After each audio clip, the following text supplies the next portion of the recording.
tight hip flexors are so common in runners, and it can hugely affect your ideal running form. So here are a few poses that are great at stretching out and re-lengthening the hip flexors that run down here, down the front of the hip. If this is a real problem area for you, then I'd also recommend transitioning to a more natural running technique where there's just a small hip flexion and a greater knee flexion.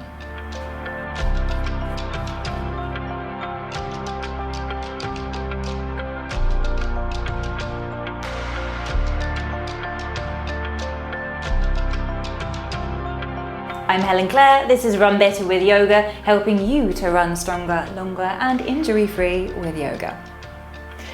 Okay, so this class we're going to need a block. So if you don't have a yoga block handy, then a big thick book will work just as well. Grab it and come and lie down on your back. Place your block just under your hips. And it doesn't need to be too high, so I'm just going to start here on the lowest height of my brick here. And the block is under my sacrum. And then I can lengthen my legs out. And once you're there, it should just feel as though your hips are raised from the floor. Should be comfortable. The block's not in your lower back. It's under sacrum and your bum. Okay, so just take a few breaths here. Lie back, relax for a moment. Just tune into your breath and what you can feel. Whether you can feel a stretching sensation or not. But there might be something quite subtle that you can feel, like a re-lengthening occurring through the front of the hips. So these hip flexors, they can get super tight in runners. It's really important to re-lengthen them out. Now from this position, we'll take the knees up, feet to the floor, draw one knee back in and lengthen that other leg out. Holding on to your knee, so I've got my right knee here and drawing it in. Now, if I push through my left heel, float the other leg off the floor. And then make small lifts and dips with that extended leg. So lifting it a few inches and dropping it back down toward the floor, but just not touching.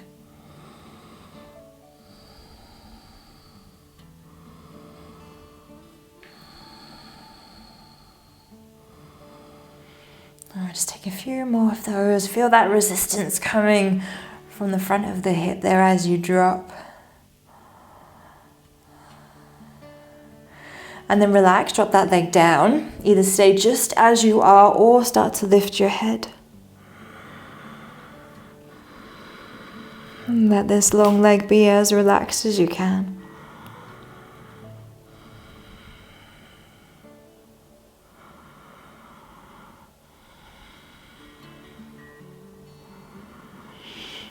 And back down. Switch sides. So left knee in, push through the other heel, lift it up. And we're going to take around 5 lifts. Up a few inches, back down towards the floor without touching.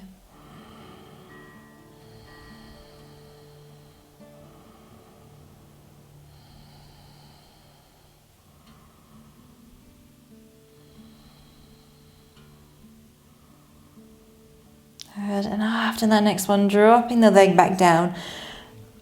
And if it's comfortable, taking your head towards your knee.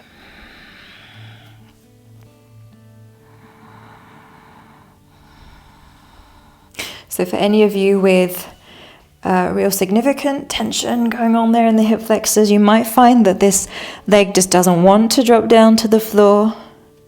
So observe that with time, with practice, noticing your progress.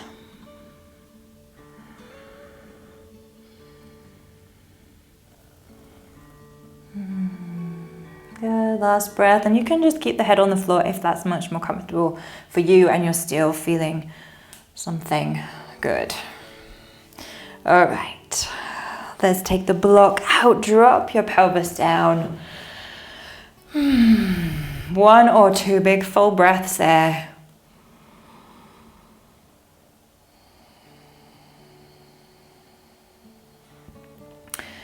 And then rock or roll to the side to come all the way up. And we're going to take one knee back, 1 foot forwards into a low lunge with your back knee under your ankle. Sorry, back knee under your hip and front knee over your ankle. So we have this square shape in there. Now notice your pelvis. You can allow it to tip forwards to start with. And then we want to do the opposite. So draw the belly in, lengthen the tailbone down. So you feel this sense of getting longer there through the back thigh and through your low back. Now keep that. So it requires some effort here. It's this feeling as though your pelvis is almost tipping back to find that greater length.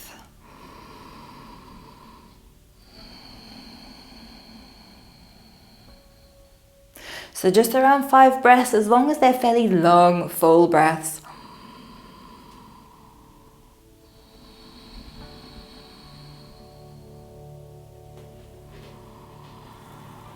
Because we want to be able to get this hip right above the knee to have sufficient length through and flexibility in the hip flexors. So last breath or 2 there. Good, so we're just going to take 3 more breaths, and I want you to draw the front knee back and the back knee forwards. So like your hips, one's driving forwards, one's driving backwards. 3, 2,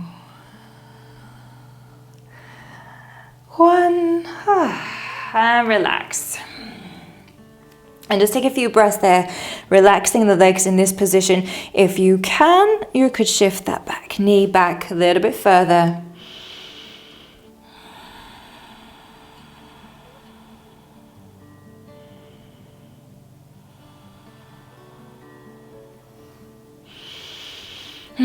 And then switch it out.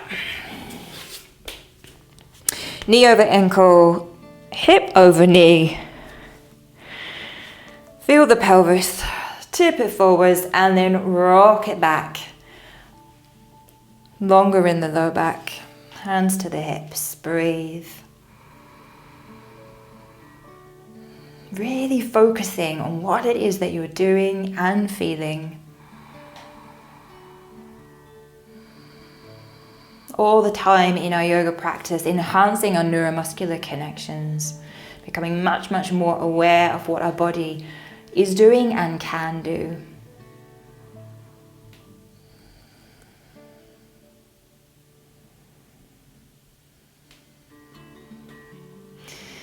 Good. Okay, so now I want you to hug this hip back more. One hip, so my right hip's driving back, left hip forwards, or even as though the feet want to move towards one another. Stay tall. 3, 2, 1, and relax.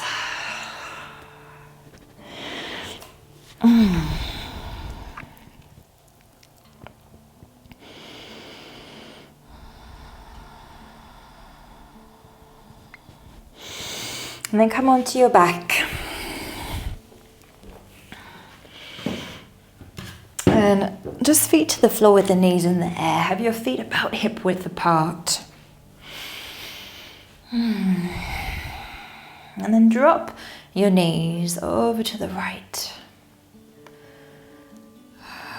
Open your arms. Relax your back and your chest. You're still looking upright rather than rolling to the side. It's just your legs that are going over to the right hand side there. Close your eyes and we'll take a few long, slow breaths. And again, this one might be quite subtle. But as you drop the knees, we can find a gentle re-lengthening for the hip flexors.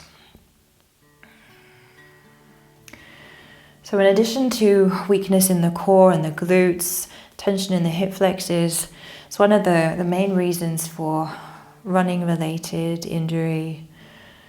So if you do have an obvious problem here doing these poses, but seeing a physical therapist as well, and also seeing a natural running coach and getting your gait and your technique looked at.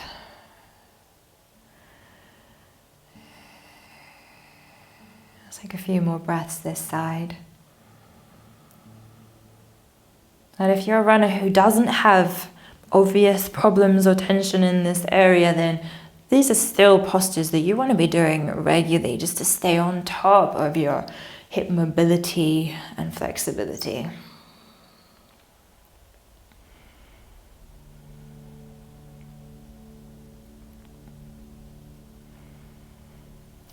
So lift the knees and go over to the other side. You can take at least 5, maybe up to 15 breaths here. A great pose for recovery as well, allowing you to rest, to lie back,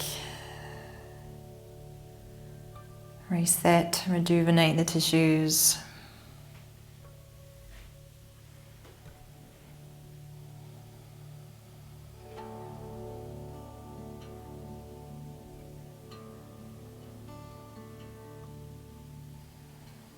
I think it's great to be given an excuse to lie back and do nothing.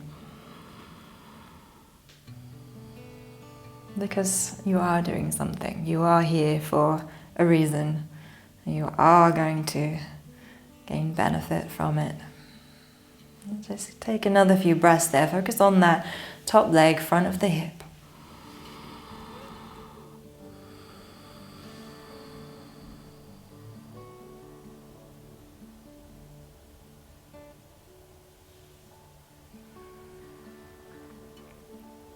And take your time.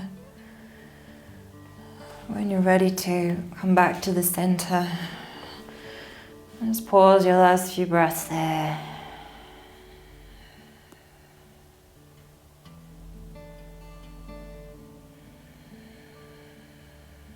And then slowly make your way up.